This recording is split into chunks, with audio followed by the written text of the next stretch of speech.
Hello there. Now we're getting to the end of it all. Breaking Dawn, Part 1. Don't forget to like and subscribe. That's right, I'm about to monologue, son. Now, the start of Breaking Dawn seemed a little iffy, because they're getting married, all that. The one thing I struggled with is it looked as if, I guess this was just primarily, it might have been in the book too, didn't actually read it. I think I read a bit of it, just here and there, pieces. But Bella seems to be having second thoughts about the wedding. I mean, she has nightmares about it. Like when she's first walking down the aisle, it isn't until she sees Edward that she actually feels better. It seems like the entire time she just doesn't want to go through with it. Doesn't want to go through with it. Doesn't want to go through with it. And then she sees him and she's like, "Oh, okay, we'll go through with it." But it's just like, it just felt off to me. It didn't feel like what they had tried to establish. Of course, she had just finished kissing another guy when, yeah, I did. Yeah. Okay. So they go off, and I actually do like this movie because they didn't try to force in action. They didn't try to force in any of that crap. What the actual villain of this story was the child, and the strength the mother has to protect their child, no matter the cost. I absolutely did love that. Here she's willing to die to make sure her child lives, even though the child is feasting on her. I absolutely loved it. It was great to bring in the emotions and because in what a mother's willing to do, what a mother's willing to do for their children, for their child. It's something I was like, oh, okay, that's great. A mother that's actually willing to go the distance. You don't see that much anymore. Everyone's just like, well, Edward, let's just get rid of it. Just like, no, immediately Bella had to call someone who will help protect her, who will help her keep what she wants. I absolutely did respect that, value that. It was just like, oh, okay, from someone who's very old-fashioned, that is what I like. That made me feel sadly more like Bella once again.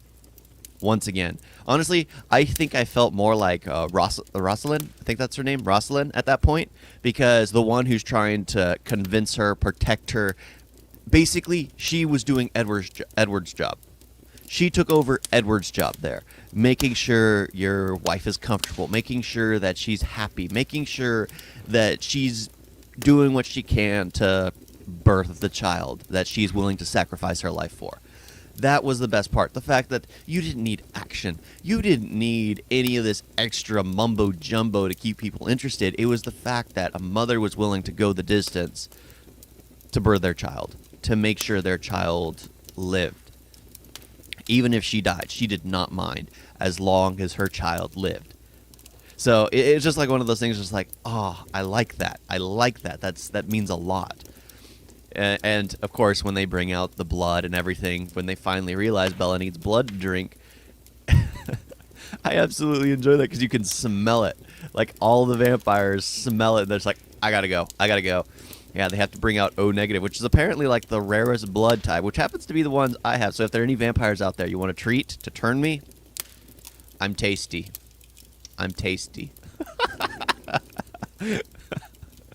Only to turn, not to drain dry. But it's just like one of those things, just like, I like this. I like this because it was a mother willing to do what they want, willing to sacrifice it all for their child, even though the father didn't care to participate, which seems to sadly be the case in most situations.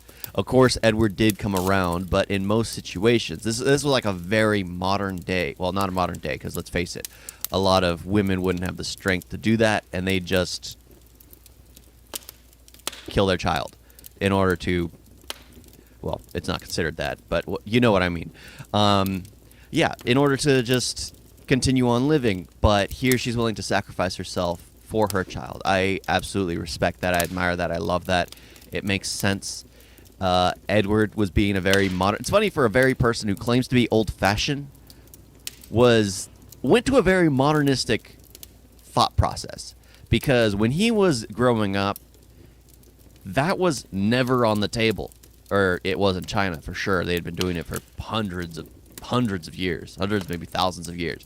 But it's just like in the Western In the Americas, that was not actually really a thing. It was one of those things that was done in shame, in hiding, in dark areas. It's just like, but it was never done publicly. And here, he just wants to, just like, okay, this is just very, you're going back on yourself when you said you were very old-fashioned. Very, very, very old-fashioned. You're absolutely going back on yourself.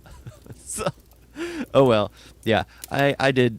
This movie I actually enjoyed because I could actually see myself being Rosalind. I could actually respect Bella for her choices, for what she was willing to sacrifice.